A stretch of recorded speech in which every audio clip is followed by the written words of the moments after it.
This is a HeadGum podcast. Folks, it's time to get Quip. Me and Joe do it. It makes toothbrushing easy. Brushing your teeth, just like making love. The kind of thing you don't really know if you're doing it right till you start doing it right. And folks, Quip is brushing done right. It's the new electric toothbrush that packs just the right amount of vibrations into a slimmer design at a fraction of the cost of bulkier traditional electric brushes. It has guiding pulses that alert you when to switch sides, making brushing just the right amount of effortless. It's true, you really don't have to think about it. It lets you know when to move on to another quadrant of your mouth. Quip also comes with a mount that suctions right to your mirror and unsticks to use as a cover for hygienic travel anywhere, whether it's going in your gym bag or your carry-on. And because the thing that cleans your mouth should also be clean, Quip's subscription plan, or subquiption plan, surprised they didn't think of that, I'll have to let them know, refreshes your brush on a dentist-recommended schedule. They deliver new brush heads every 3 months for just $5, including free shipping worldwide. Quip's backed by a network of over 10,000 dental professionals, including dentists, hygienists, and dental students. Most toothbrushes don't get named one of Time Magazine's best inventions of the year, but Quip did. It's time to find out for yourself why. Quip starts at just $25, and if you go to getquip.com/CU right now, you'll get your first refill pack free with a Quip electric toothbrush. That's your first refill pack free at getquip.com/CU. GETQUIP.com/CU. Folks, it's going to be love at first brush.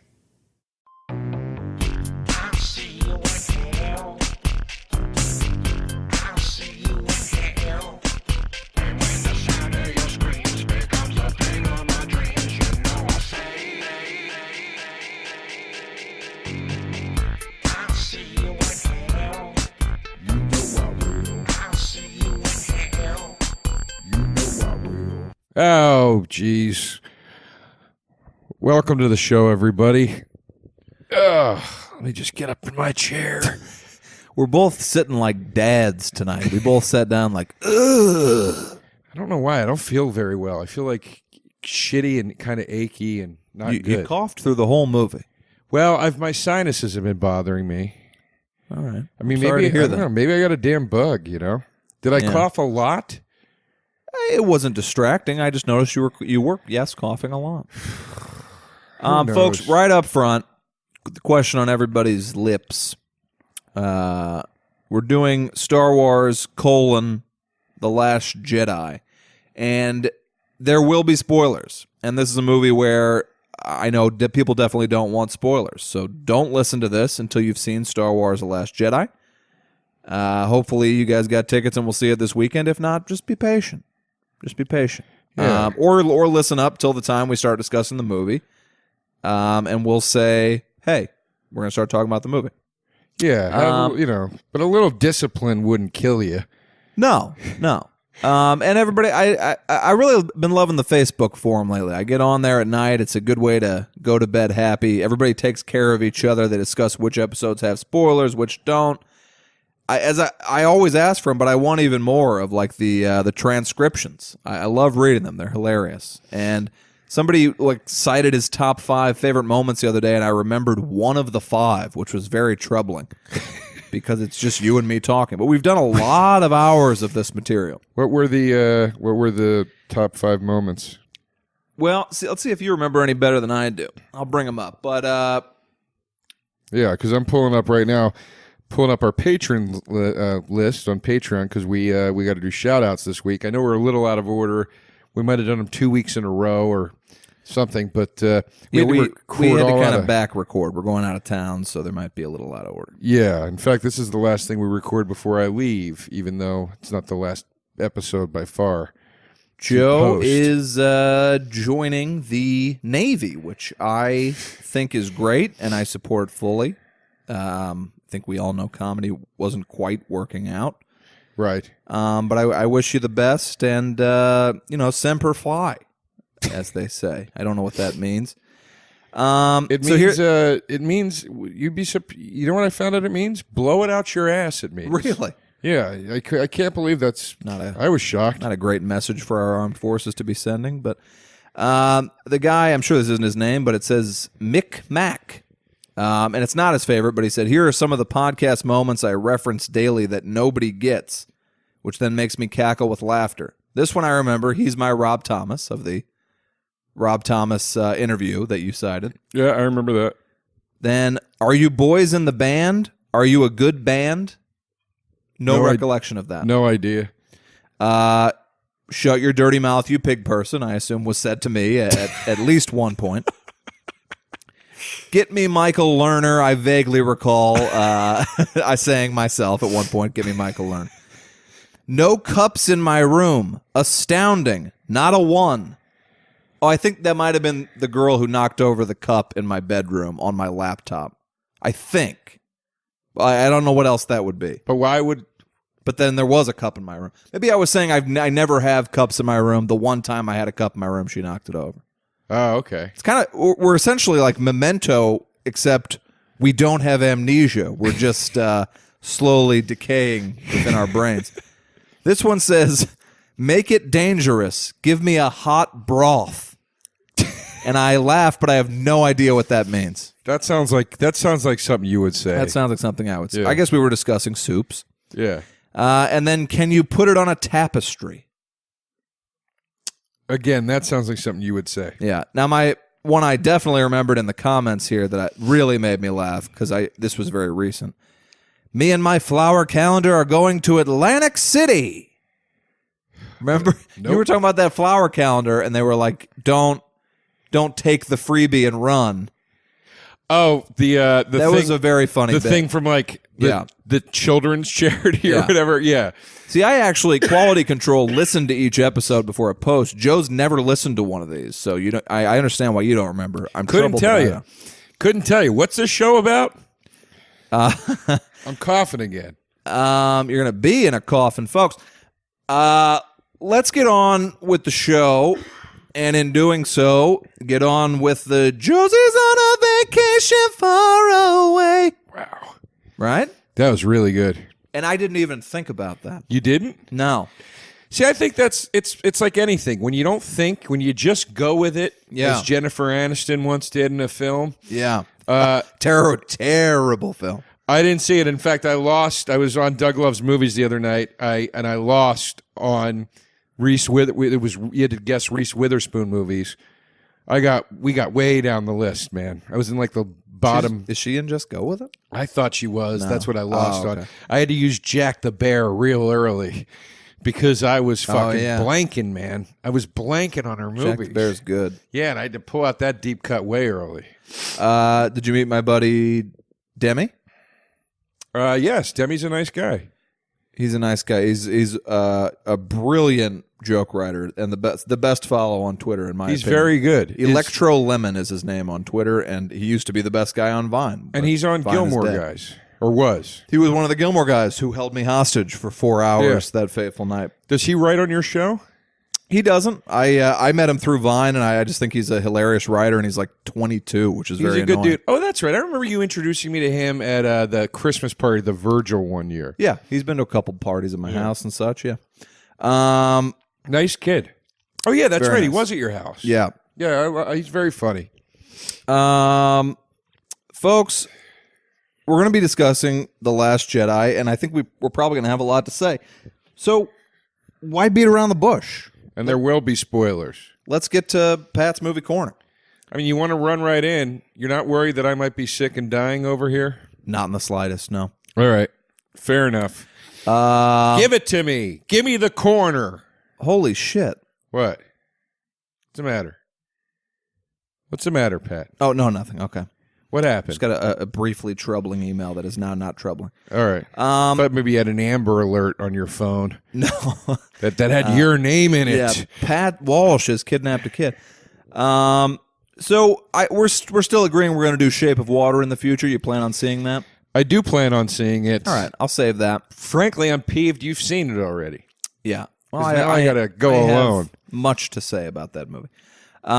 Here's what I saw, folks. I saw I, Tonya. Still haven't watched it. I have a screener. I still haven't. You got the screener as well. These are all Oscar screeners. I hear it's phenomenal. Some deserving, some not. I, Tonya, folks, is one of my favorites of the year. That's the story of Tonya Harding. Margot Robbie. Can you make sure that doesn't fall? The Khan's going to push that off the thing, and it's going to break. Khan, stop. Margot Robbie is awesome as Tonya Harding. Sebastian something is great as Jeff Gillooly. Sebastian Bach from Skid Row. It's Sebastian Bach. Okay. Actually, it was Sebastian the Crab from The Little Mermaid. I'll tell you I hadn't seen in a picture since LM. Sebastian Bach shows up frequently in the Trailer Park Boys. Really? And it is delightful every time. I always loved him. He's very funny. There's an episode where they're in Europe and like from off camera you hear, "What the fuck?" And the camera pans over and it's Sebastian Bach on a boat in the like canal thing. Okay. He's like, "Let's party, man."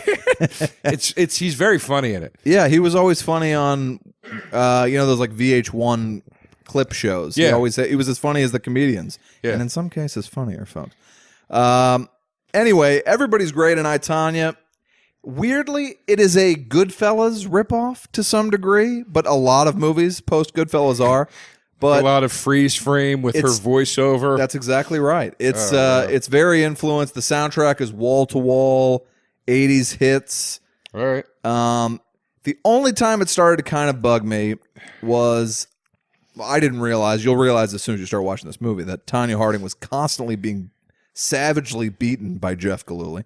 Oh, I didn't know that. So I had seen her 30 for 30, and it touched on the darkness, but didn't go this deep. So they show that in this? Yeah. But this is not a flat-out comedy then? It's the only way to describe it is as a very dark comedy, but it always goes for jokes.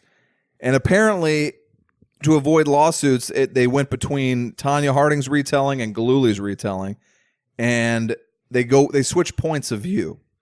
I came away believing only Tonya Harding. Okay. But so it's almost like the Deep Throat movie that that's they right. did. Yeah. Inside Deep Throat. Well, that was the documentary, but then they made the movie about Lovelace. Yeah. Where it was two perspectives. Yeah. What I found a little troubling, and I would imagine people might have an issue with this as well, is like Gillooly will smash Tonya Harding's face into a mirror, let's say. But there's jokes around the mirrors. That's what I'm saying. That's what I'm saying is troubling. So he'll bash her head into the mirror, and then like while her head is bashed in the mirror, she looks in the camera, and then not narration, her head, which is now being bashed in the mirror, is like, so then this started happening again. Wow, so they're breaking the fourth wall even. They're breaking the fourth. They're doing like, but they save that to the last 20 minutes of Goodfellas when Leota comes off the stand in arguably the most exciting moment in movie history. It's not even 20 minutes. You're talking the last 90 seconds. Yeah, it's near the end. That's correct. It cuts right to him in the suburbs after that. Yeah. This does it a lot. There's a lot of fourth wall breaking, and there's a lot of documentary interview footage recreated by these people, and it's supposed to be real quotes. Who plays Kerrigan in it? Kerrigan has one line, which is like, why, basically, holding her knee. This shit, my mom was super into figure skating, and I was real into this for some reason, this story. I remembered a lot of shit about it. Me too. But the two best performances in the movie are the fat guy who or the guy who thinks that he's like a criminal mastermind, the guy who orchestrated the hit on Kerrigan. Sean Eckhart, who is now dead. The guy, I don't know if this guy is just dumb and doing it, or if he's the best at playing dumb I've ever seen. Okay. But he is like hilariously funny for the entire movie until he gets, of course, very sad. But the best performance in the movie, and maybe of the year, is Miss Allison Janney as Tonya Harding's mom, perhaps the worst mom I've ever seen in a movie. Wow. A horrible, horrible mother. All right. And Allison Janney is real funny in this movie, and also terrible. She's always very funny. I love her. She's one of the best actresses there is. All right. Well, I'll check out the screener. I have it. I just haven't watched it yet. It's a good picture, and it's a way funnier comedy than most movies that are trying to be straight up comedy. Sure. Well, yeah. I saw The Trip to Spain, the third installment in the Trip series. Can't wait to watch it this weekend. Love the other two. Walk me through it. I loved it. I won't say much. It's par for the course. You know, it's a Trip movie. They don't deviate that much. They do add a new layer of something, which is nice. They add these like sort of surreal dream sequences that Steve Coogan is having that help break up the monotony of what you've already seen in the other two films, and also add a very funny but also very sinister layer to it. It's great. I liked it better than the Trip to Italy. I felt that they were rehashing less jokes. Sure. Trip to Italy, they were sort of doing the Austin Powers thing where they were like returning to bits. Right. They didn't do that in this one. I don't think they even do Michael Caine in this one. Wow. But it's loaded with impressions. Yeah. The centerpiece impression in this film is a dueling Mick Jagger that they do throughout the movie. Okay. And I was crying from it. It was all right. Because Rob, what's his face? Rob Brydon does like a more traditional Mick Jagger, and then Coogan's is all like 1980s sure satisfaction, and he's clapping and everything. It's really fucking funny, man. Mike Myers used to do a great Mick Jagger. It's Coogan's is very Mick Jagger. It sounds very like Mike it with Myers. the clapping. It sounds like. Yeah, it's absurd. It's really, really funny. Why do you think that it was so shat on? Like the first two Trips got these amazing reviews, and then the third one was I saw like D's. I mean, because it's the same movie again. There's no juice left in the tank. Right. I mean, it's three movies of the same movie, but I like all of them, and I think that this one, in my opinion, was more entertaining than the second one was. Okay. I think those two guys are just so delightful. I didn't like in the second one that Rob Brydon cheated on his wife. I didn't believe it, and I thought it took that character to a place I didn't want that character to go to. Yeah, I got you. And this one is a little more in consistency with the first film, where Coogan is the guy that's a little more hungry for fame and whatever, and Brydon is back to being like a family man again. Okay, yeah, I like when Coogan plays like the narcissistic idiot. Yeah, there's a really funny line where he talks about they talk about performing for like the Queen or something. I can't remember, somebody along those lines, and like Coogan's kind of going on about what he would do, and Rob Brydon goes, "You would do Alan Partridge. That's what you'd do." Mm-hmm. And he goes, "You'd walk out on that stage, and you know what I'd love? If a sniper just took you out, right as you said, aha." And I was like, that's such a thing comedians would say to each other. Sure. And then they act out him dying for a while. It's very funny. I enjoyed the film. I can't wait to watch it. It, all three of those movies come from like 3-hour versions, like 6 half-hour parts that they edit down to the best stuff. And I would love to see the whole thing because I always want those movies to be longer. Well, the first one was aired as a TV show. I don't know if they aired the second two as TV shows or not, but I don't know. Anyway, Pat, I'm gonna do a few quick hits here because I saw some real turds. Film stars die in Liverpool. What? This was a screener sent to me. Or not, actually, this might have been my buddy who's in the Actors Guild. It's Annette Bening and Jamie Bell, who played Billy Elliot. And here's the movie. Annette Bening plays Gloria Graham, a very minor actress from the 30s, 40s, 50s. She played the town skank in It's a Wonderful Life, who's always like, "George Bailey, want to come up and go down on me?" And that's how she's billed in the credits. It says town skank. Yeah. Played by George Bailey, want to sit on my face? But anyway, I don't remember there being a town skank, but no, she is. I'm just not remembering. His Mary, his wife. Yeah, she's the main like. Okay, and Stewart's clearly like horny for her, but she briefly threatens the two of them getting together. Anyway, the movie is this: Gloria Graham is now washed up. She's Annette Bening, who is still beautiful, of course. But, she's in her 50s and living in an apartment, and she runs into Jamie Bell, this young, handsome British guy, and they fall in love. And then for the entire movie, she slowly dies. I don't know how many movies they have made where somebody slowly dies. They are only made to get somebody an Oscar nomination. Right. Who wants to watch this? Right. She died at one point. Like the sex is getting kind of hot and heavy, and you're like, okay. And he pulls her shirt down, and for the first time that I can recall, you see Annette Bening's tit, and I'm like, really? boy, I don't think I've ever seen Annette Bening's tit. And as he moves his hand down it, we see there's a giant breast cancer scar on it. Oh my god! I'm like, you know what? Why am I watching this? Annette Bening was good in it. It's a very boring movie. But it's the character scar. It's not Annette Bening scar. Exactly, yeah. Well, I would hope, Jesus. And then, she becomes like assimilated into this guy's family. They judge him for having like a 35-year older girlfriend, but then bit by bit, she becomes a part of the family. It's just like, who gives a shit?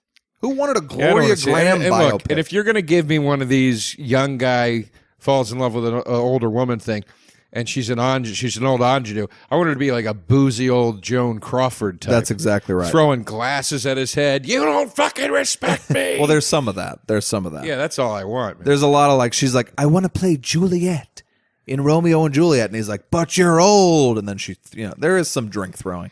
But it's not fun like the feud that Betty Davis and Joan Crawford show. It's not fun at all. Okay. Marjorie Prime, I'll be real brief with. And is this a Transformers film? It's Optimus's granddaughter, Marjorie.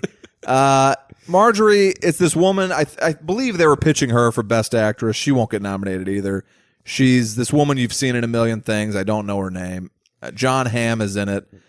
And Tim Robbins, who has gained 60 pounds and nearly lost his hair. And then so Tim Robbins is like a husky guy now, big guy, and then Gina Davis, who still looks like Long Kiss Goodnight Gina Davis. And the movie is John Hamm is playing a robot.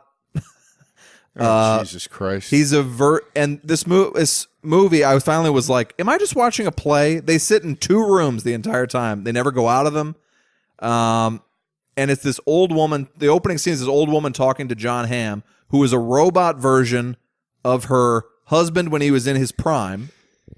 Oh, my God. They talk for 25 minutes before there's even like a cutaway to another scene. And then, it becomes kind of a who's a robot type thing. It played like a Hallmark Hall of Fame episode of Black Mirror. Like, okay. It was trying to kind of say something, but it was done in this like just drab, boring, lifeless, no energy to it style. Now, again, I'll give my input. You want to make a movie like that? Here's how you make it. You want to make a who's who is the robot type of deal? Make it a farce. A lot of doors opening and closing. People are coming in. Yes. Robot forgets his human skin. Yeah. Has to run the like, why are you looking at me so strange? And they cut over and he's just got all the circuits visible and his face is gone. That's funny. Whoa! Catches his own reflection. Yeah. Yeah, do it like that. Not great. You got one, Joe? You got another? I have two more. Well, go ahead. I finally cracked open this Silent Night, Deadly Night, parts 3, 4, and 5. Whew, you watched them all. I only got halfway through 3. It was the third one I watched. I watched them backwards. I started with 5. Then now 5 to me looks to be absolutely insane. I'd love to hear about it. 5, look, I'll start with 5. 5 was, in my humble opinion, a masterpiece. It is one of the most batshit movies I have ever seen in my life, and not like The Room where you're like, this is so bad it's good. Right. It is batshit where I'm like, they really thought they were onto something here, and the decisions are insane. Mickey Rooney, who was a vocal, yes, anti the original Silent Night. Yeah, condemned the first film. Yeah. Stars in the final film of the series. The rare Hollywood actor who takes an angry stand against something, then immediately goes against it when a check is dangled in front of his face. You never see that out here. Now, it's called Silent Night, Deadly Night 5, The Toy Maker. As you may have guessed, Mickey Rooney is the toy maker. Mm-hmm. Take a wild guess what his name is in the movie. Will I guess it? No. Okay, then let me just hear it. Joe Pedo. All right. Joe Pedo. Okay. That's your starting point. Yeah. That's where we're starting in this film. It's about these toys are getting into houses, and the toys look innocent, and then they kill people in the house, mainly the kids, or at least they're aimed towards the kids. Then it's who's doing this? Is this nice old toy maker doing it? Yeah. Or is it his weird son? Or is it this other like sort of drifter guy that for some reason keeps buying toys? Anyway, eventually you find out they make it look like it's Mickey Rooney. It's not him. Spoiler alert, folks. Yeah. It is his weird son. The reason the drifter has toys is because he's trying to track this guy and stop what he's doing and figure out how these devices work, I guess. And in the final moments of the film, in the climactic sequence, the main character's son is kidnapped, and they go to rescue him from the toy maker. And then when they get there, they see Mickey Rooney's dead. And then it's revealed that it's his son doing all the foul play. And then it's revealed that his son is a robot that he created. Okay. So then you go full circle with the whole Pinocchio Joe. Is his Petto name thing. Rob Bot? No. Okay. Missed opportunity. And it's not. It's also not Pete Okio. You know what I mean? It's not Sure. like they had the taste to stop at Joe Petto. Right. And then they have to fight a robot in the last like 10 minutes of the goddamn. It's fucking batshit. Now, the only scene I saw from it appeared to be a nutcracker raping a woman. Is that in there? I don't know if there's a scene where two people are fucking and then these toys come in and attack the couple. I don't remember a nutcracker raping a woman, but I mean, I gotta be honest with you, Pat. There was a couple times I stepped out of the room. I didn't feel like I needed to. No, the only scene I saw, because somebody was talking about how it was this notorious scene, was like a nutcracker removing his lack of genitals, and then he was like raping the woman. It was horrific. No. Well, here's what happens at the end. The robot boy is naked, and he's anatomically incorrect, like a Ken doll. Right. And he wants the woman whose son he kidnapped. He wants her to be his mom, but he's a robot, so he doesn't know what that means. Uh-huh. So he forces the woman down onto a workbench, and he's like simulating like fucking her, but he can't fuck her because he has no dick. And he's going, I'll be your son, mommy. I love you, God. mommy. It's disturbing. And then Now, let me just stop you right there, Joe. Yeah. When I said, isn't there a scene where a nutcracker rapes a woman? He's not a nutcracker. You didn't think maybe Pat means this scene? This is like the end of Jackie Brown. Wait a minute. You saw the bail bondsman and you didn't think? Yeah. No, he's not a nutcracker. When you said nutcracker, I pictured a big wooden All right. Well, I was wrong. Uncle Sam looking thing. Right. But anyway, let me just tell you the best line in the movie. They keep doing cutaways to his, no dick region. Yeah. And the woman goes, your father made you? And he goes, yes, he could make anything. And then he looks down, camera tilts down to another close-up of the lack of penis, tilts back up, and the guy goes, well, almost anything. Oh, my God. That's the last scene? No, that's before he says, I love you, mommy, as he like simulates like air humping her. And then they kill them. Who and then writes this smut? It's a real shit show. Yeah. I mean, and here's the thing. It's more goddamn offensive than the first movie that Mickey Rooney lambasted. Right. So there you go. All right. It sounds great. I'd love to see it. Hostels, Christian Bale. I told you I watched 20 minutes, fell asleep, 30 fell asleep, 40 fell asleep. Oh, actually, no. I talk about Hostels on a future episode, and we're going to get them out of order. But I finished Hostels, and when you hear me talk about it on that future episode, I wound up being a little too harsh when I watched it and stayed awake for the entire running time. It is a boring Western, but eventually it becomes kind of interesting, and Christian Bale's good in it. It's a Western, and they're too rare.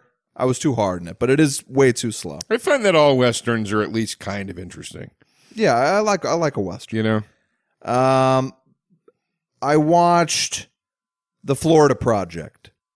I've never heard of one of these goddamn movies. What is Florida the Florida Project? Florida Project is winning Willem Dafoe a lot of awards, and we'll probably get him an Oscar nomination. But it's the guy who made Tangerine, which I loved. Never which is on saw it. Netflix. The whole movie shot on iPhone. It looks incredible. It's a very funny, interesting movie.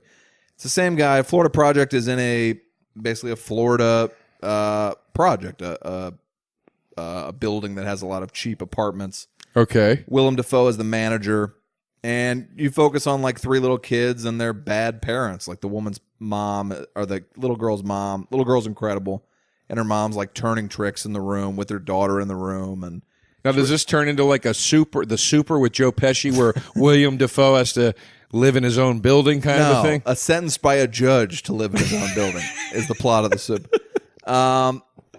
But the Florida Project was a beautiful to look at movie. Willem Dafoe deserves the accolades he's getting. He's excellent in it as like the rare, normal, likable. He's the most normal guy in the movie. I mean, you don't see that a lot. One of my favorite Dennis Miller jokes ever was he goes, watched autofocus. Yeah. Willem Dafoe, creepy, huh? Willem Dafoe looks like Christopher Walken before you add water. All right, that's decent. It's a funny joke. I hate Dennis Miller. It's hard to laugh at him. You talk about Dennis I Miller don't a like lot his these politics, days. but I can't take away that the guy is he's a very funny joke writer. I watched an episode of News Radio the other day where Dennis Miller comes in and he's like a serial killer who's obsessed with Phil Hartman. Right. And he has like 3 lines and he's out. And when I listened to the commentary on it, they were like, yeah, we just all thought he was a real asshole, so we just kind of wrote him out of the show. People do not like him, Yeah, apparently. they were like, we cut his whole part. We hated him. Yeah, people do not like him. It's a shame because he makes me laugh. Yeah. I wrote a good Dennis Miller style joke the other day. Ready for this? I'm ready. Here it is. Do you folks, people see Roy Moore riding a horse in to vote? You know, I mean, call me crass, people, but you think a guy that has such a propensity for young chicks would have rode a fucking pony. It's a good Dennis Miller joke. I liked it. Yeah. Anyway, sorry. Go ahead. I liked it. Thank you. See the Florida Project. It's great. It's great kid actors, and it's an interesting. I like when movies show me a slice of life I don't see. All right. It shows how people, on the fringes of society.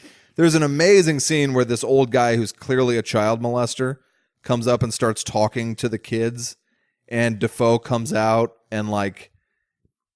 It's no spoiler. It's a very episodic movie. There's these quick 2-minute vignettes throughout. Whatever. But he comes out and he's like, "Hey man, are you okay?" And he's like, "Yeah." And he's like, "What are you, homeless?" And he's like, "Yeah, I'm just trying to get a soda." And the whole thing's like real unsettling and creepy. And he's like, "Well, let me get you a soda." He goes, "But soda doesn't really quench your thirst. You should be drinking water or whatever." And he goes all the way back and gets him some water and he's taking care of him or whatever. And then they walk out and he's like, "Well, we'll get you back on your feet. Don't worry about it." And then just starts screaming at me. He goes, "And never come the fuck back here again. You're trying to fuck these kids." Like, it was insane. But I loved it. All right. The movie's full of like cool little scenes and moments. It's very dark, and I liked it. Okay.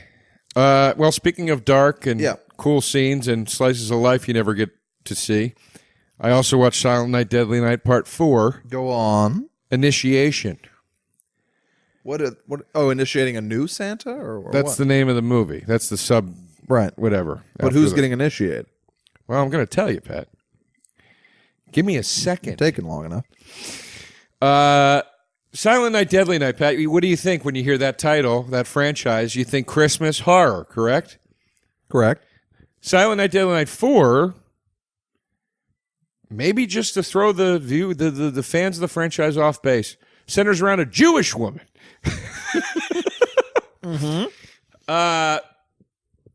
Not a lick of Christmas in the movie. Right. Except for one scene where she goes to her boyfriend's house, who is Catholic, and there's a Christmas tree, and they talk about Hanukkah and Christmas, and the main character, the woman, goes, she goes, Hanukkah, Christmas, they're the same thing. It's just how different people celebrate a different time or the same time of year. And then the dad goes, "That's bullshit!" Whoa. Really gets really angry. Really, really angry. That's the only part that's Christmassy in the whole movie. How do they do that? It was very obvious. There was a horror movie script called Initiation. They got the rights to it, and they were like, let's just call it, put Silent Night, Deadly Night on it, and then people will want to see it. Anyway. But like the thing that makes the horror world is so clogged up with thousands and thousands of movies. The only thing that sets you apart is a Christmas setting. Yeah, no, it's shot in L.A. They say it's Christmas once or twice, but they don't show any Christmas shit. All right. So here's the plot of the movie. At the beginning of the movie, a woman falls from a rooftop on fire. Go on. She hits the ground. She's dead, and her body burns up. Enter Clint Howard, Ron Howard's younger brother, who's also in Part 5. He's the connective tissue of the Silent Night, Deadly Night universe, apparently. Anyway, can you imagine the shame at like Thanksgiving when Clint and Ron have to trade stories of what their year looked like? Yeah. What they were up to. Well, and this is right around, what's Ronnie Howard doing in 1990? I mean, he's established at this point. This is well past. This is Backdraft. This is Parenthood, which had made like $100 million. Yeah, Clint's like, I was in a Silent Night, Deadly Night initiation. Yeah. So here's the plot. The main character is a female reporter. And I'm only saying female because they make gender it's a weird sort of feminist piece, the film. And now you often refer to women as weird feminist pieces. Yeah. Well, that's how I was brought up. Right. I don't know what to tell you. Right. But anyway, she's a reporter. She wants to write a story on this woman whose corpse was found burnt to a crisp because clearly, and this is established within the first 5 minutes, clearly this was a spontaneous combustion. Oh, come on. This is it. And she goes to her paper that's all men. And they're like, get out of here, you little lady. You can't go get me some coffee. That's literally a line in the movie. He's like, just make us some coffee. And then she finds a group of women as she's researching the story behind her boss's back who are very pro-woman, but then they turn out to be witches. Oh, that was... I forgot to mute the TV. That was the little thing. Oh, okay. For those of you that just might have heard that, you know, we have the little tag at the end. That was a Headcom podcast. Yeah. And we recorded past it, so it just played through the TV. All right. Doesn't matter. Anyway, she goes and so then she joins up with these women who are supposed to empower her, but then they're just witches, and then they're trying to just make her evil. And then they're trying to fuck her too. So this lady's got nowhere to go. Nowhere to go. The witches try to fuck her. Yeah, it's a very sexual, like, kind of lesbian snake witch affair. You know, it's not an old haggy witch kind of thing. Right. It's more of a siren-y, filth kind of Peggy Bundy kind of vibe. You know what I mean? The 4 rooms segment. Yeah, exactly. Yeah. Okay. Anyway, so I don't know. Then she becomes a witch, and then. They tell her she's going to burn on fire if she doesn't kill a young boy because all men are evil, and then she doesn't want to kill the young boy, and then she kills the main witch, and then she burns up. I don't fucking remember. It was a fucking shit show. I mean, these movies are batshit. Right. They're batshit. They don't make any goddamn sense. I mean, 1 and 2 made sense. At least in the construct of those movies. 1 makes sense. 2, the first 45 minutes of 2 is them just re-showing a truncated version of 1. Yeah. I may not have seen 2. I think I only saw 1. These movies are crazy. Then the third one, which I'm watching now, and I'll wait to review it, which seems to be possibly the best one, quality-wise at least, or at least from an acting standpoint, is even fucking nuttier than the 2 I talked about tonight. I can't even believe that would be possible, but I'd love to hear about it. Well, I'll tell you about it after I see it. But I'm starting to love the franchise based on how batshit it is. Yeah. It's nuts. It's nuts. And it's got Clint Howard, which I've never seen him in anything except these 2 movies. He is great as the asshole coach in Parenthood. Oh, so he's in Parenthood. So Ronnie's tossing him some bones. Ron Howard had a little part in Apollo 13. He tosses him bones, yes. All right, because he's also in Solo, the Han Solo movie. Really? That Ron Howard directed.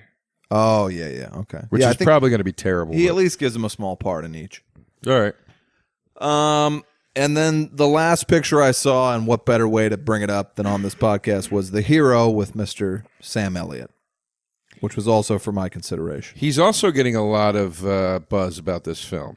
And to me, it looks like if there was it looks like a Hallmark Channel movie. The poster is absurd. That's exactly what it is. It's a Hallmark Channel movie. It's Sam Elliott being as good as he's been in everything else before. I think this is maybe one of his biggest roles, is maybe why he's getting the talk. And maybe they're worried about him dying or something.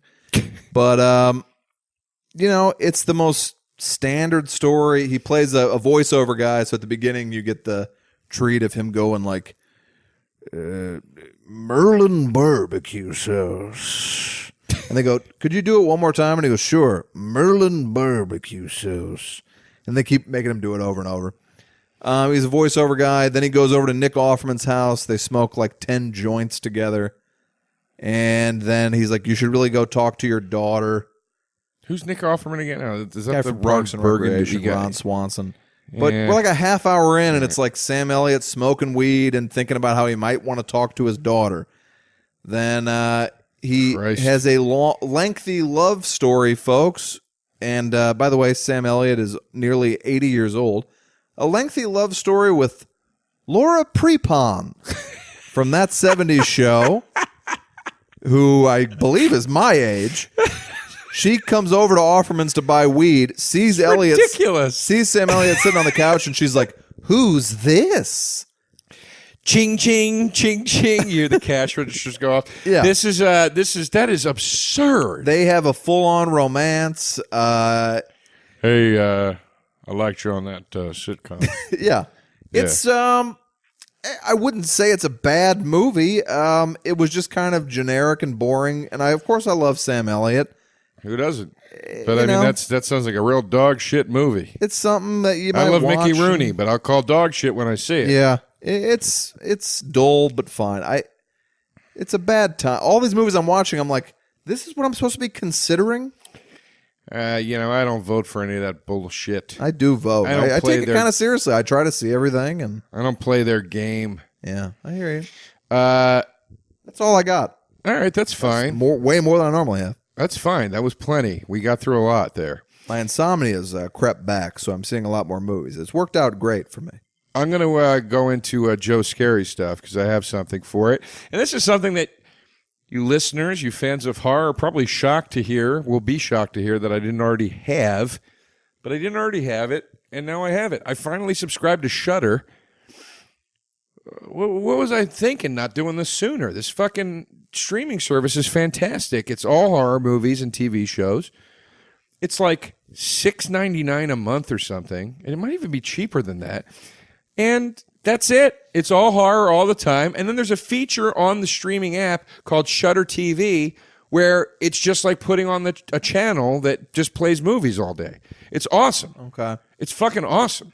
So what is the appeal? What sets it apart from a Netflix, which has a gigantic horror selection as well? This is a Netflix. Well, I don't want to exaggerate, but it is a assload of content, and it's all horror. There is no horror library on any of the other services that comes anywhere close to this. Okay. So this is like if you had Hulu, but it was nothing but horror. All right, but like, why wouldn't you? What is the difference between going to the Netflix horror section? Because this is more horror. Okay. This is like Spinal Tap because this one goes to 11. All right. But do they have like if you're like any horror movie they have it, or they just have a wider selection? They have a very different selection. Okay. And they have a much more, in my opinion, niche selection. Okay.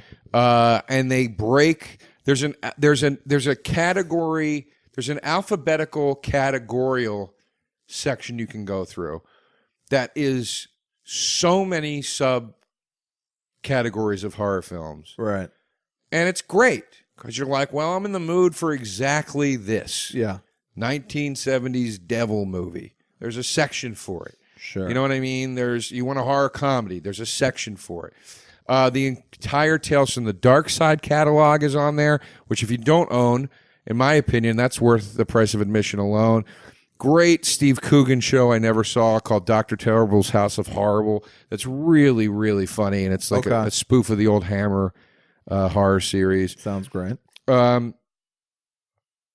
Fear Itself is on there, which was a short-lived anthology series. It's just great. It's a great service. Okay. And it's run by, I believe, AMC. Okay. So, you're not getting a bunch of bullshit.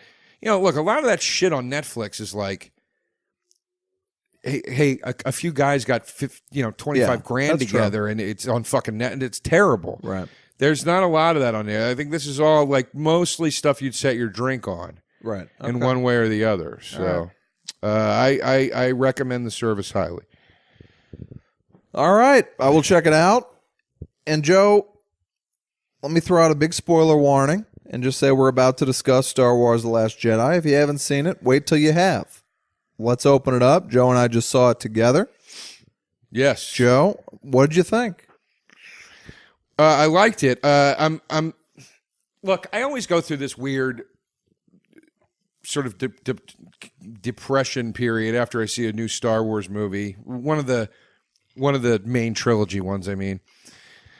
I like it when I'm watching it. I enjoy it. Afterwards, I have a sadness because it feels like Christmas is done. It's like there's a lot of build up and it's over very quickly. Right. So I always have to kind of much like sex with you. Yes. Yeah. There you go. Yeah, we finished. We didn't even start. That's a come in the pants joke. Right. Ladies and gentlemen. I liked it. But it also takes, I need to process shit after I see with Star Wars, because everybody that loves Star Wars is going to have their fan theories and their ideas in their head. And, well, why didn't it do this instead of that? Or I thought they were going to do this. Sure. So there's a lot of clutter that I have to kind of navigate my way through before I can start to sit back and actually rank the movie in how much I liked it against the other movies. That being said, it was great. I mean, I have no complaints. It is a very different Star Wars film. Yeah. Which was interesting, but also kind of strange. Like Ryan Johnson, however the fuck you say his name. Yeah, he kind of bent it to be like a Ryan Johnson movie. And I liked Brick. I hated the Brothers Bloom. I thought Looper was kind of cool, but not the biggest fan. I mean, this felt like one of his movies, especially for the first hour plus, where I was essentially checked out. It's very slow. I think the first hour was really for the truest of Star Wars fans. It's a lot of exposition, and it's a lot of getting to know Luke Skywalker again and learning why he left and why he's hiding and all that stuff. So I enjoyed it as a fan. When it kicks in, it really kicks in hard. It was a lot of fun. There were parts where I literally got teary from excitement. There's a fantastic Yoda cameo, which I was, Pat, you sat next to me. I was giddy. I was like, giggling. Every time I looked over at Joe, he had a giant smile on his face. It was unsettling. My favorite part in the whole thing is, and it's just an action sequence, really, but there's a part in the final showdown where it looks like the Resistance, which they start calling the Rebellion in this again, which is awesome. There's a part where they're kind of getting the shit kicked out of them, and they think all hope is lost. And then Chewbacca sweeps in the Millennium Falcon. That part was fucking awesome. And then he leads the TIE fighters away from the Resistance fighters so they can be, safe, have safe cover, whatever. He leads them into this cavern, and it plays the trench run music from the very first Star Wars movie. Mm-hmm. The music is like bum bum bum bum bum bum bum bum bum, and I got really that was awesome. Like there were moments like that in the film where I was so excited. Yoda's return was fucking fantastic, and appeared to be a puppet again. Yes, it was definitely a puppet. Yeah, Luke was awesome in it. I thought Luke was wildly boring until that last hour, and then I was like, this is so fucking cool. Yeah, he's pretty great. Luke, for the first hour, I was like, okay, because I'm not the diehard Star Wars guy, I really felt like, oh no, I'm watching a Mark Hamill movie. That's how bored I was. Like, it just seemed like some generic Mark Hamill movie. But at some point, I made just a huge turn. I know the point. It was the scene where, what is it? Kylo Ren and Rey are squaring off in the chambers. That room was awesome. Right. That Lord, of course, Andy Serkis, because nobody else can play these fucking characters. Yeah. That character was awesome. And from then on, it was gold. But like that moment when they all fire at Luke, I love that they kept that insane performance of Adam Driver going like, more! And then when Luke does the brush off his shoulder, I had probably the biggest laugh I had in a movie all year. I loved it. You really, there's a scene where I loved that. Several Imperial walkers, Luke comes out onto a battlefield and Adam Driver says, fire every gun we have at that man. Yeah.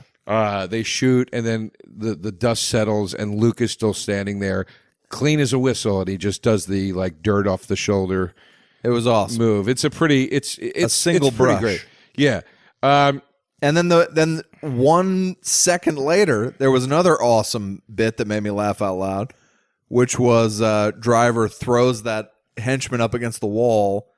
He asks, like, give me speed or shoot some more or whatever. Right.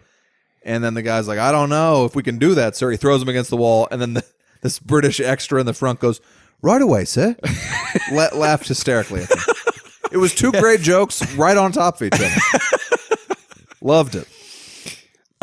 There were one too many jokes in the. I like those two quite a bit. There were one too many jokes in the movie, as with everything. I don't know why everybody thinks that in order to make something light now, it means it has to have jokes. Well, how concerned were you? Because I was worried you were going to start shifting and twitching and.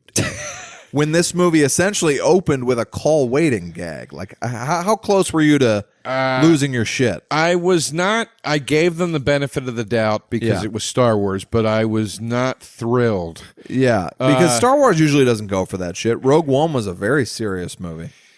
Yeah, well, I thought Force Awakens had too much comedy in it too, and I like Force Awakens, but I felt like this was.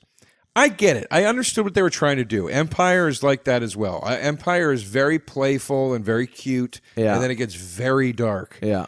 So I get that that's what they were sort of doing.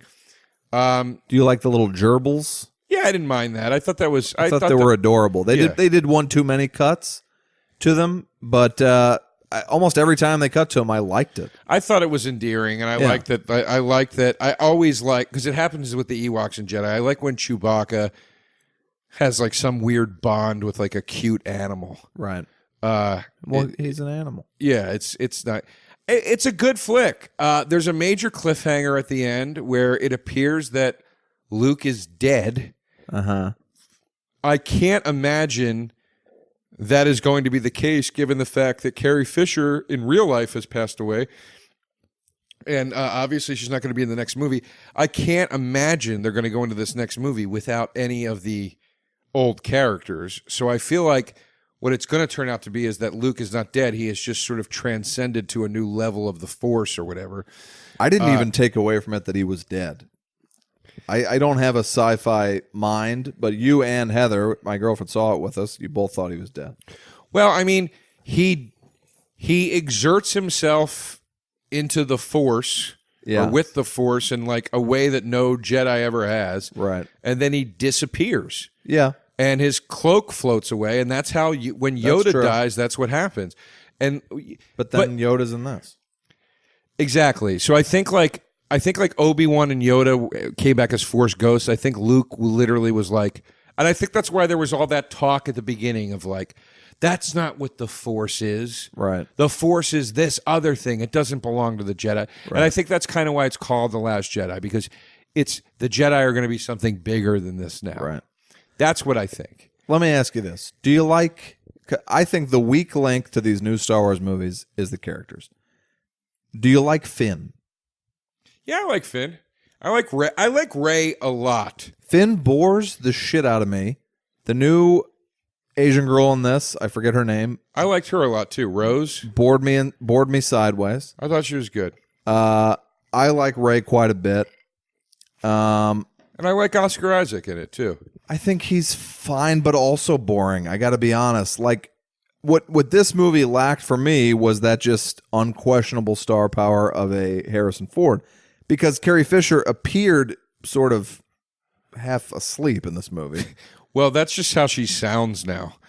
Yeah, it's weird. Like, did she get a reverse nose job or was it just blown out from coke? Because she appeared to have like a big, like Artie Lang style coke nose, as opposed to her. Well, I mean, I don't know if she ever. I don't know. She did cocaine right up to the end. Yeah, I don't want to speak out of school, but I mean, her voice just sounds. That's a Pacino Godfather thing. It's like that's one of the problems with Godfather 3 is you can't.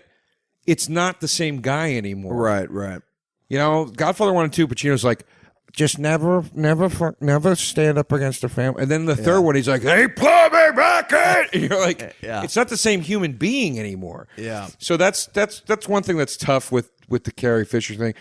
I'm surprised. There's a scene where it's very apparent that she's dead. Yeah. And then she's not dead. I'm surprised they didn't just run with that, but I felt like they felt it was very important to show her reunite with Luke one last time. Well, that was nice. I thought, Laura, and I love Laura Dern. Laura Dern should have been cut out of the movie. I mean, what was that in there for? Yeah, it was lame, and like their last moment of like an emotional beat between them. I'm like, what are they even talking about? I was so bored by that. I thought it kept me guessing. There were some red herrings in the movie, and I get it. That's Star Wars. I liked that they made you think that Laura Dern was probably a spy for the First Order, and then you realize she actually was doing everything she could for the Resistance. I liked that Benicio del Toro's character. Oof, I hated that. Did you? And I love Benicio del Toro, and I was so excited he was in this. I hated his character. I feel like my takeaway from this was that, like, in the editing room, they picked like a few of his best moments, and everything else was unusable. Because this performance is so lazy as to be almost like he's like, "Fuck you, I don't want to be here." I thought he sucked in it. I don't agree. I thought he played like a weird, like sort of con man kind of thing. I liked him. Ugh. I liked him. Here's the thing, though. This is the thing that's not. Doesn't seem to be happening in these new films. These new films are great. Yeah, you all know how much I love Star Wars. I'm happy to have them. I'm going to be probably Star Wars'd out after the final film in this trilogy. I'm happy Abrams is coming back. I thought Rian Johnson did a great job. I thought J.J. Abrams did a better job of capturing the spirit of Star Wars. I look forward to him doing something bigger with the third film, which he says he is. He says he wants to go way bigger than he did in the first one, and he wants to go deeper into it and everything. So I think it's going to be pretty cool. But I think after that movie, I'm kind of done because it just doesn't. These movies are so clearly not just Star Wars, it's everything. They're so clearly meddled with by these fucking executives and these notes and these rewrites and all this bullshit. It's obvious. I mean, it's just obvious. It's like there's clearly. Do I like the Porgs? Yeah, they're cute. Yeah, it is. There's no reason for those things to be in the movie. There Zero were reason. There were 10 moments that I thought were so egregious, like Luke squeezing the nipple of greenish milk into a mug and drinking it. I was like, what am I watching here? Then when they're at the casino, which was a real miscalculation of a scene, and that dwarf is putting coins in BB-8. Yeah, and then BB-8 like shoots the coins out later. I'm like, even your dumbest kid is not laughing at this. It's not comic relief. So what is this? Well, and that was one of the other things I liked. That was one of the other things that I liked more about the J.J. Abrams approach was there was a lot more CGI in this. It was a lot. Yeah, it was a lot more obvious. Like things were being green screened, and And I mean, I felt when I watched The Force Awakens, I was like that whole thing felt real to me. I never felt like one thing was computer generated or anything. You preferred Force Awakens to this? Yeah, I mean, look, Han Solo will always and forever be my favorite Star Wars character, and he's not in this, you know. So I was excited to see Luke come back, but it's very excited to see Luke come back, but it's a very different take on Luke. It's not.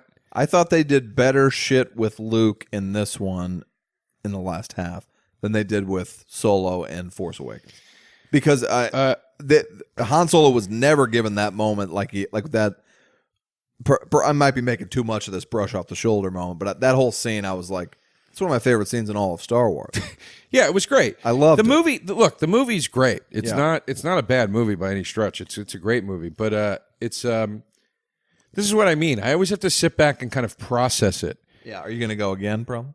Yeah, I'll probably go tomorrow and watch it again, because I have these tickets I paid for because I bought them before I had Movie Pass, but not have Movie Pass. I just go whenever the fuck I feel like it.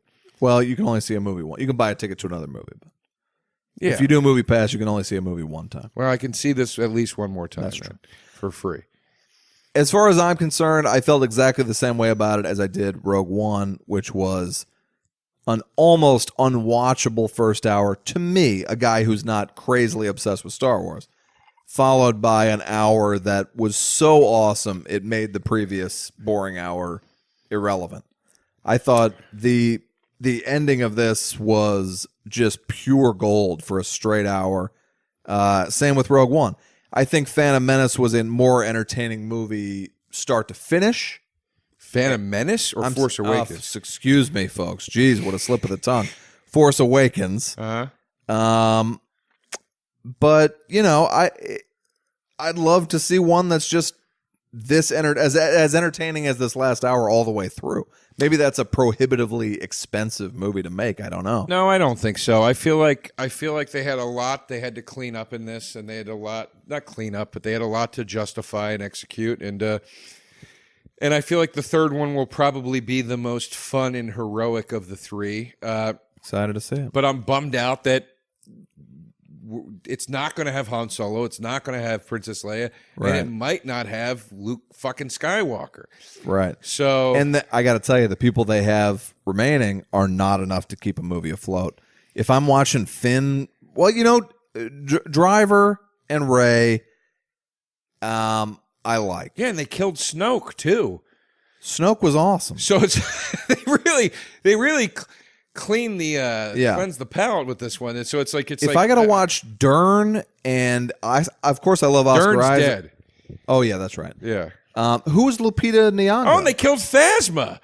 They killed Gwendolyn Christie. Is that the Silver Woman? Yeah. Yeah. Well, who was Lupita Nyong'o? Oh, she's I saw her name in the credits. I was like, she wasn't in this. She's yeah, she is. She's what's her face? She's the lady with the alien lady with the goggles in the first one, Maz or whatever her name is. Oh, Maz. Yeah, Maz. That's the name of my cat. So she's in this, but she's only in it for like a second.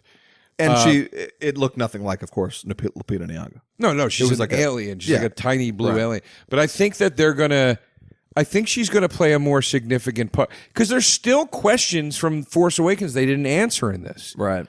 And I also don't believe that there's a scene where Adam Driver finally says who Rey's parents are, and he just goes, they're trash. They were nothing. They sold you for drinking money.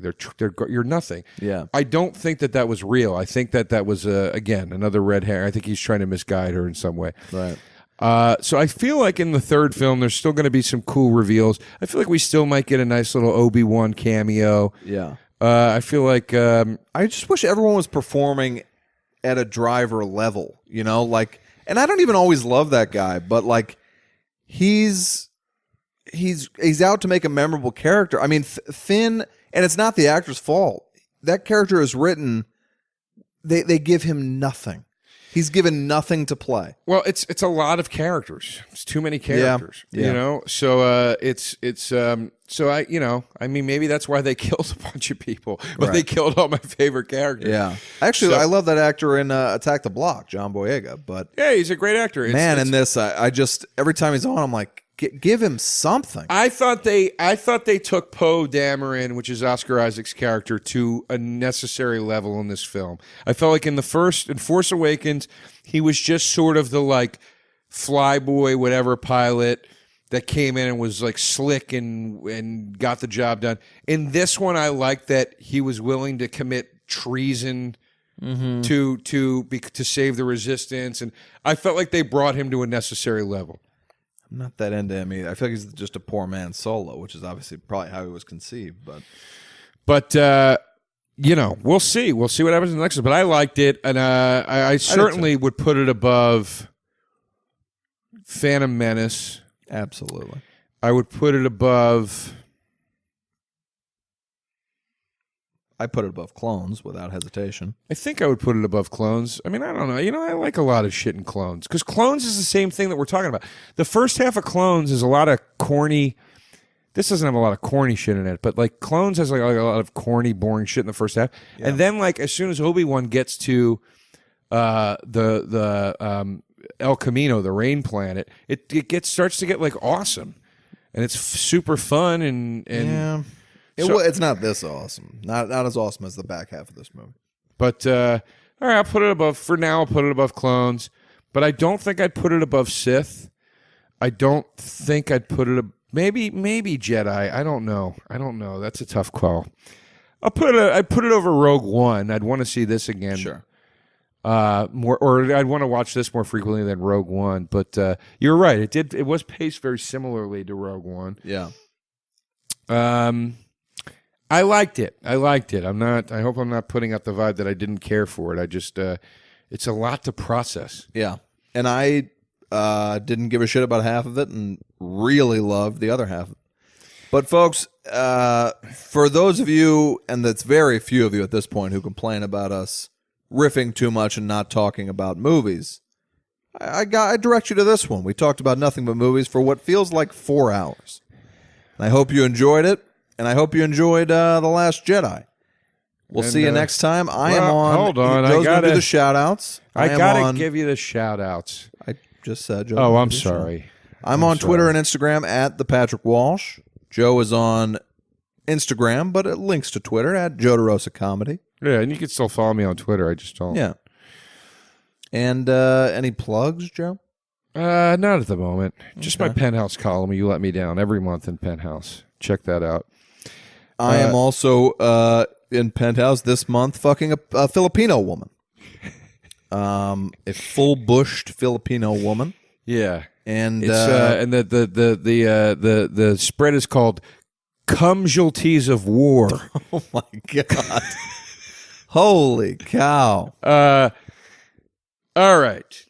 It's called Apocalypse Now. Oh. Shout outs, folks. Derek Clark, Anthony V. Manito, a.k.a. Party McFly, Philip Rashad, David Bellinger, Tyler Zach, Kurt Ziegler, Jenna, Hunter McDonald, Zero Foxtrot Clothing, John Wolt, Justin Bohager, Nate Roundtree, Adam Bembenek, Manny Rios, Demonio Rubio, Brendan Gash, Edmund Agabo, Paul Pickery, Jake Ferrote, I think, Chris Lind, Tony Quinn, Rob Lines, Danny Rudd, Jacob Barrett, Jordan C., Maxwell Ashcroft, Ryan Kohler, Joshua Christensen, Barbara Allen, Jonathan Face, Rebecca Cohen, Smelly Bubbles, Chris Bowen, Mike Gibbons, Donnie Joyce, Michael Dawson, Jennifer Smith, Luke Henderson, Hader Ismail, Nick Wather, Leah Vaughn, Connor Dennehy, Michael, just Michael, Stephen Kaupa, or Koopa, Kevin Swistowicz,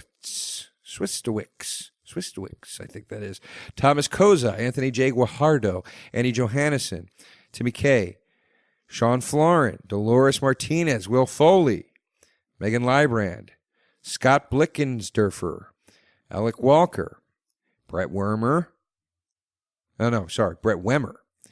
Tristan Carlson, Lars Sexton, Anthony Guajardo, Brett Klinkner, Alex Lowe, Weston Thomas, that's the one that we can never say, man.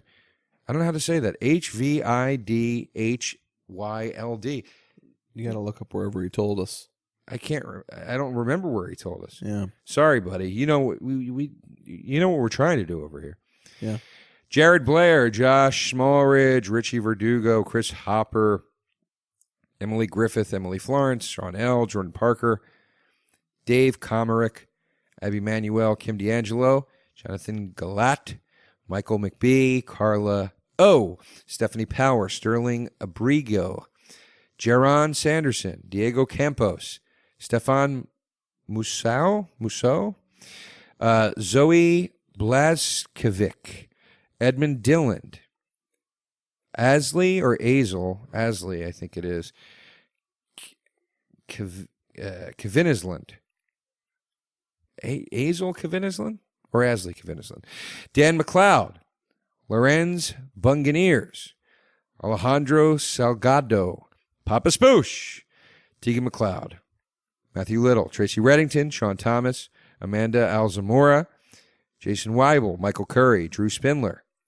Andrew Covell, Sam Mitchell, Aaron Milanowski, Scott Nolan, Jackie Gertz, Greg Sorensen, Benjamin Tahia, Misty Zavar, Brandon Naki, Dajne Wilford, Johnny Ferg, Matthias Paljo, Superfan Giovanni, Michael Gold, Danielle Dewar, Eric Lamora, Michael Madrigal, go to Mr. Suit Records in Lancaster, Pennsylvania, Stephen Reese, Walter Keegan, Kevin Marcinek, Erica Branning, Lawrence Anderson, Jared Smallridge, Zach Schoendorf, Will Pottorf, Natalie Craig, Nathan Baskett, Anthony, Kyle Kinsland, Brooke Adams, the man whose name we cannot speak, Ani Babadook, Scott Patton, Reed Aesthetic, Brian Bellarier, I believe it is,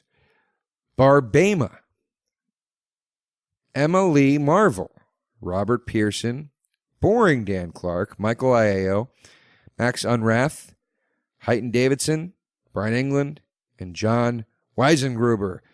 Guys, it is such an overwhelmingly long and supportive list. We thank you so much. Thank you very much, everybody. And I hope I'm doing your names justice better with each time we do this. We're overwhelmed by your generosity.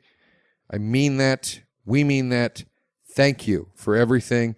And Merry Christmas, Happy Hanukkah, Happy Kwanzaa, Happy New Year. We hope to see you soon, and we'll see you in hell. That was a HeadGum podcast.